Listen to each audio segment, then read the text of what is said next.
The TV was on, but it might as well have been silent. Ryan was glued to his phone, scrolling through TikTok. Ethan had his headphones in, lost in his world. I was texting my friends, barely noticing Grandma Evelyn sitting in her rocking chair, knitting slowly in the corner.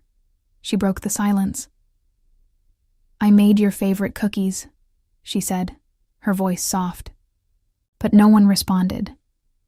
She tried again, her tone even gentler. "They're still warm." Ryan didn't even look up.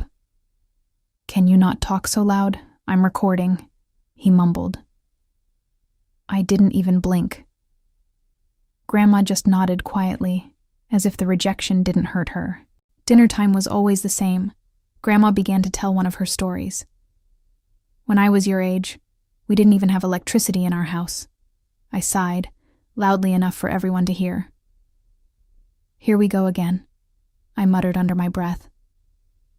Ethan mumbled, "We've heard this 100 times. Grandma chuckled softly, like she was used to it. "Oh, I suppose you have." She stopped. I noticed she didn't finish her meal. Grandma's 82nd birthday came, and I couldn't help but feel the weight of it. She wore her lavender sweater like it was a dress for royalty. She sat in the living room all morning, waiting. Ryan had basketball practice. Ethan was gaming. I was going to the mall with friends. Mom, Karen, rushed out for work. "Mom, we'll celebrate tonight, okay?" she called out to Grandma as she dashed through the door. Grandma smiled, though it didn't quite reach her eyes. "Of course." The day came and went. No cake, no candles. At 9:47 p.m., the doorbell rang. It was Sophia, Grandma's caregiver. She held a small cupcake with a single candle. "Happy birthday, Miss Evelyn," Sophia said softly. Grandma's eyes filled with tears. "You remembered," she whispered. Sophia hugged her. "Of course I did." Meanwhile, upstairs, we were all laughing and living our lives.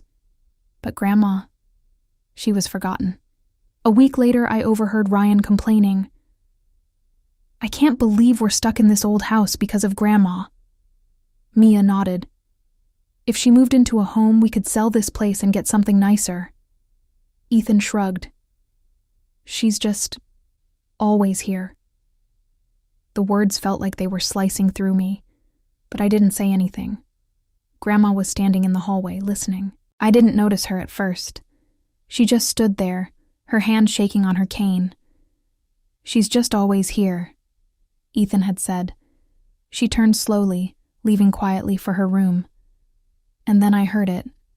Grandma was crying. Sophia began spending more time with Grandma. They baked together, looked at photo albums, laughed.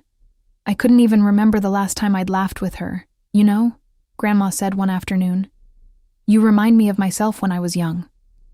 Sophia smiled softly. "You remind me of the grandma I lost." Grandma squeezed her hand, a tear slipping down her cheek. "You deserve the world, dear." Meanwhile, I was upstairs, filming a makeup tutorial for my social media. My caption read, "Ugh, my old house vibes are ruining my aesthetic." How could I not see it? That night, Grandma collapsed. Mom got the call at work. At the hospital, I didn't know how to feel. "Is it serious?" Ryan asked, annoyed. We waited by Grandma's bedside, and the machines beeped softly. Grandma looked smaller than ever. She opened her eyes weakly. "Are the children here?" Mom hesitated. "They're busy," she said, as if it were normal. Grandma nodded slowly, as if she understood. "I understand," she whispered, and then she closed her eyes again. Sophia stayed by her side the entire night. 2 days later, Grandma passed. I didn't even know how to grieve. At the funeral, Ryan was scrolling through his phone. I cried. But it wasn't just because I missed her. It was because I felt guilty. Ethan stayed silent, like he was distant from the whole thing. Sophia stood in the back, her face streaked with tears. She had lost someone who had made her feel truly loved. We all gathered in the living room for the reading of Grandma's will. The lawyer spoke. As stated in Evelyn Harper's will, Ryan leaned forward slightly, eager. The house, the lawyer continued, along with her savings and personal assets, will be transferred to Sophia Martinez. Silence fell. What? I shouted. Ryan stood up. She was just her caregiver. The lawyer continued, undeterred. She stated that Sophia was the only person who made her feel valued in her final years. Mom's face went pale. There are letters for each of you. I opened my letter from Grandma. My dear Mia, I watched you grow into a beautiful young woman. I only wish you had taken the time to truly see me, as I tried to see you. Ryan opened his. My dear Ryan, I watched you grow into a strong young man. I only wish you had taken the time to know me as I tried to know you. Ethan opened his letter. You said I was always just there. I hope one day you understand what it means to miss someone who was always there. Mom's letter was short. I forgave you long ago. And for the first time, no one looked at their phone. The lawyer cleared his throat. There is one final clause. We all looked up. If the grandchildren complete 200 hours of volunteer service at a senior center within 1 year, a college fund will be unlocked for them. Ryan swallowed hard. Mia wiped her tears, surprised by the twist. Ethan stared at the floor, lost in thought. And if they do not? Mom asked quietly. It will be donated to elderly care programs. The weight of the moment sunk in. Weeks later, we found ourselves at the senior center.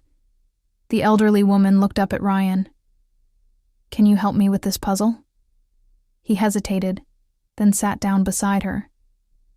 I helped another woman paint her nails, feeling the weight of her grateful smile. Ethan fixed a radio for an old man who reminded him of Grandpa. Something began to shift in us. We stayed longer than required. We listened. We laughed. One afternoon, Ryan whispered, She used to sit alone like this. I nodded, my eyes glossy. We didn't even see it. 1 year later, we'd finished our hours, but something more happened too. We did it because it felt right, not because of the money. And on Grandma's birthday, we baked cookies together. We placed a photo of her on the table. This time, we didn't forget. You see, sometimes we think people will always be there, so we put them last. We scroll past their stories. We ignore their voices. We assume there's more time. But the real inheritance isn't money. It's moments. And if you wait too long to value someone, you might lose them twice. First in life, and then in regret.